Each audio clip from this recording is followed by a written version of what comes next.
وميرسيدني سوغانت iyo gabaygii ogaal inkastoo inuu nahay aadamaha eedda badan qaatay inkastoo ibliis aafa qaba ina afduubayo ma ogtahay islaam baan iyo helo khayrkii ma ogtahay adoomaan u nahay bekkeligii oo ma ogtahay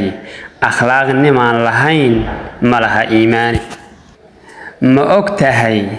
akhlaaq nimaan lahayn malaha iimaan ma ogtahay qofaan edeb lahayn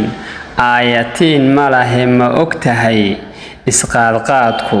waa aragti shaydaane oogadeeda gabadhaan asturan ee isqarin weyda ma ogtahay waxaa loo arkaa ruux ayaan daran ma ogtahay waxaa loo arkaa ruux ayaan darane ardaal nacasa oo liita oo ebera mooyeene ma ogtahay ninkii aragti dheer wuu ag marayaaye ma ogtahay agnaan ebera waa laga irdhoobaaye ambidaad u socotiyo halkaad u indhe taagayso iyo ma ogtahay kabtaad aadi waa la iska eegaa ma ogtahay kabtaad aadi waa la iska eegaaye afka erayga soo marahayeen uurka laga sheegin iyo ma ogtahay oo daras beena way ku ibtileeyaan ma ogtahay dad aaminay ilaah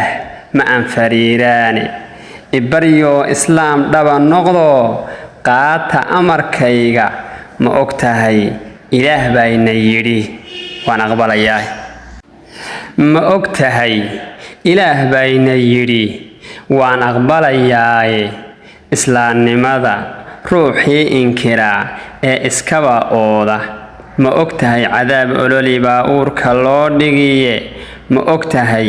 ilmadu daadiyaa ubad sidiisiiye isagiyo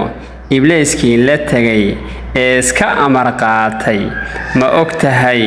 waxaa lagu eryaa ololkii naareede inta diinta ku adkaysatiyo amarkii loo dhiibay ma ogtahay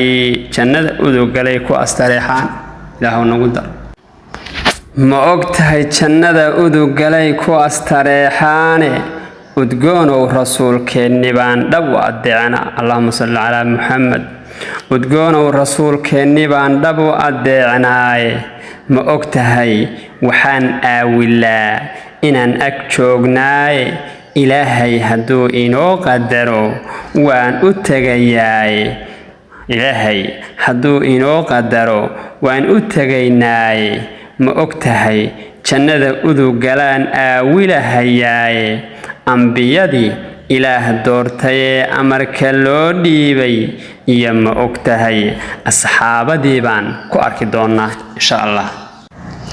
waxba gabaygu yuun ila ordine waxaan ku soo ooday asxaabta iyo nabiga iyo ehelu khayrkoo dhan ilaahayow jannada iigu gee uurku ii gubaye oo aqbalo allahayow baryadan iga ajiib maanta aqbalo allahayow baryadan iga ajiib maanta allahumma aamiin